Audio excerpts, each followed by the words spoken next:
All right, welcome back, everybody. Back in 1836, the legislature of the newly formed Wisconsin territories convened in this town to establish laws and procedures. What was it? Belmont. Never even heard of it. And get this, one of the group's first decisions was to make Madison the permanent home for government. Glad they did, because it is so beautiful there. Yeah. Well, that's just one of the fun facts that you'll learn about in the current issue of Metroparent Magazine. We're here with the magazine's editor. It's Amy Schwabe, to turn history into fun. Good to see you, Amy. Hi. Yeah, because we were both saying during the commercial break, we did not like history because I feel like in school it was all about just memorizing facts. And that's kind of why we wanted to do the learning about history issue in July, just because in summer you can do more fun stuff about history instead of worrying about, you know, curriculum and things like that. Parents can just take kids to the fun places and learn.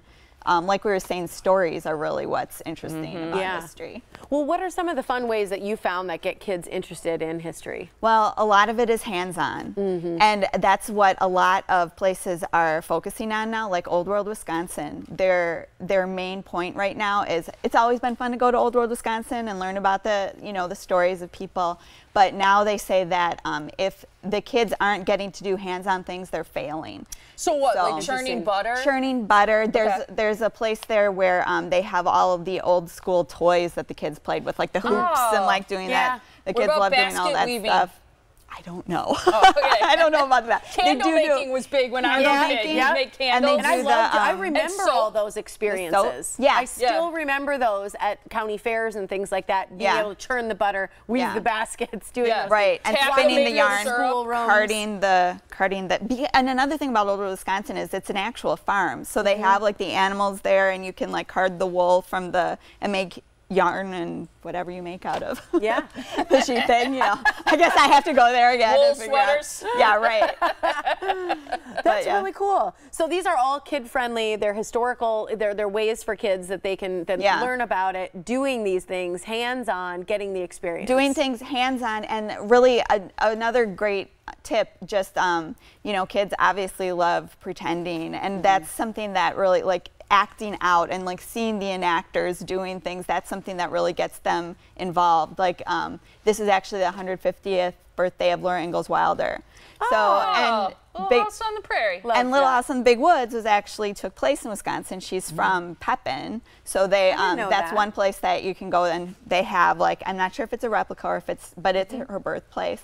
And again, at Old World, Wisconsin, they have Laura Days at the end of the month where you can, you know, dress like her and go in a covered wagon and do all those types of things. And I like this caption to your article. It's history, which some people are going to be like, but right under it, fun facts, activities, and field trips to bring the past to life. And I think that's the key, is if something from our past is interesting because you do something hands-on or you actually get to visit it.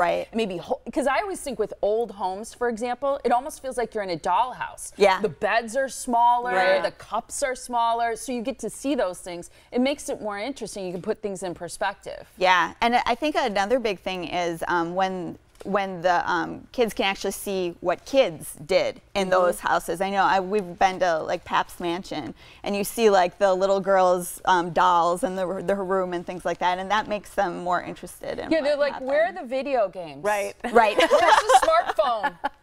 Right. What do they do all day? Well, you can. Another thing, again, in Old World, Wisconsin, they have day camps in summer that you can like do the farming, and you can see what they did all day. They did a lot. That's pretty cool. Because taking a field trip like that or a day camp really does immerse you a little bit more, and it teaches a lot of respect, I think. Yeah, I think so. Yeah. That's neat. Are there other historically significant places in Wisconsin, especially maybe, I mean, everybody will think of Madison, I think, because it's our state's capital. Are there other places that were maybe off the grid a little bit that people maybe wouldn't think of? There are, and one big thing that I don't know if we often do think about it, but there's a lot of great Native American history in Wisconsin. And there's Aztalan, which I believe is in Jefferson County, and that's where it's actually an ancient archaeological place, and it has all of the Native American mounds, and that's like of the burial mounds, and that's really interesting to look at. Super neat. Yeah. That's great. People great can learn article. more about all the history stuff and ways to get kids hands-on and interested in our history.